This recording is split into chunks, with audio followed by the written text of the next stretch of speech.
Nabi SAW diminta oleh Allah, kalau seluruh aktivitas Rasulullah SAW, bukan cuma sholatnya, puasanya, zakatnya, tapi semua aktivitas hidupnya, dari bangun tidur sampai tidur lagi, diniatkan seluruhnya untuk kepentingan akhiratnya. Kalau kepentingan akhirat tidak ada yang lain kecuali ibadah. Ibadah itu artinya karena Allah. Makannya karena Allah, minumnya karena Allah, bekerjanya karena Allah, aktivitasnya karena Allah. Maka jaminan yang diberikan oleh Al-Quran, ini jaminan Quran langsung. Allah bersumpah pada orang-orang seperti ini, Allah tidak akan tinggalkan dirinya, baik dia dalam keadaan senang ataupun dalam keadaan sulit apapun. Bila seorang nabi saja, rasul yang mendapat wahyu, berita dari Allah, mendapat jaminan surga tertinggi, masih diminta oleh Allah untuk memprioritaskan akhiratnya, maka bagaimana dengan kita yang bukan nabi, bukan rasul, dan yang belum jelas surganya? Karena itu jika kita ingin dilindungi oleh Allah, dijaga dalam keadaan senang dan sulit, maka coba dekati Allah.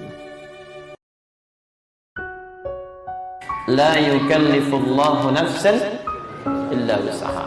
Yakinkan pada diri kita, kata Allah, Allah tidak akan pernah memberikan ujian persoalan hidup kecuali sesuai dengan kemampuan kita. Tidak mungkin Allah berikan beban kehidupan kalau kita nggak sanggup. Di masalah apapun yang sedang Anda lalui, berbahagialah. Kalau Anda punya seberat apapun masalah yang tidak orang lain miliki, itu tandanya Allah sedang memberikan kepercayaan kepada Anda yang tidak diberikan kepada yang lain. Cuma Anda yang bisa mengatasi, orang lain tidak. Orang tidak beriman mencari rezeki, walaupun dapatnya banyak, kelihatannya akan sedikit aja, karena nggak ada dorongan iman dalam dirinya.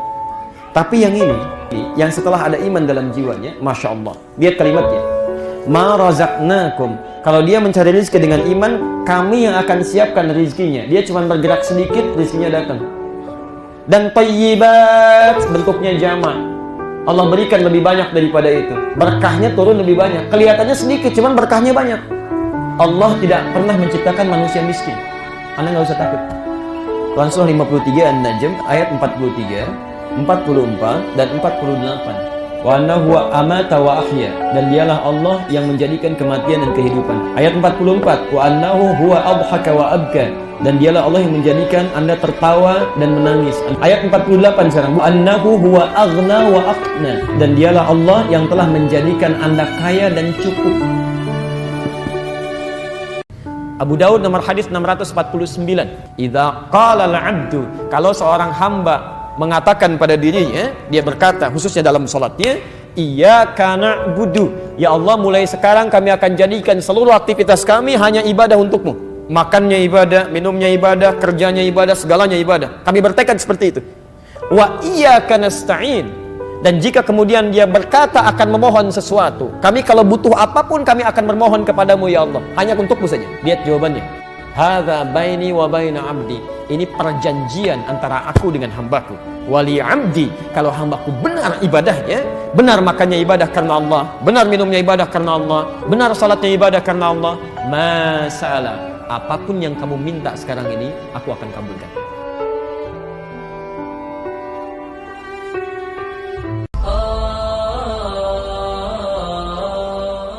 Fitnah itu dibagi dua, fitnah gangguan orang atau fitnah dari pribadi. Kadang orang gak ganggu, tapi ada perempuan yang pengen diganggu orang, tampilannya dan sebagainya. Ini kan aneh, apalagi dengan kompet dengan pasangan suaminya. Suaminya cool, istrinya hot, anaknya dispenser, kadang-kadang sudah gak jelas tuh. Tapi kalau orang mulai iseng, kalimatnya keluar, jaga mata ya. Ini mata memang dijaga, tapi Anda tidak pernah menjaga diri untuk dilihat orang.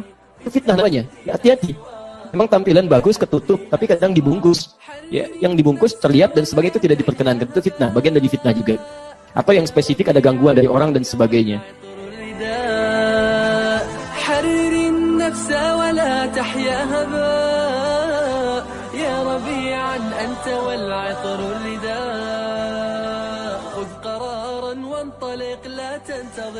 ليس كل الناس أهل للعلاء خذ قرارا وانطلق لا تنتظر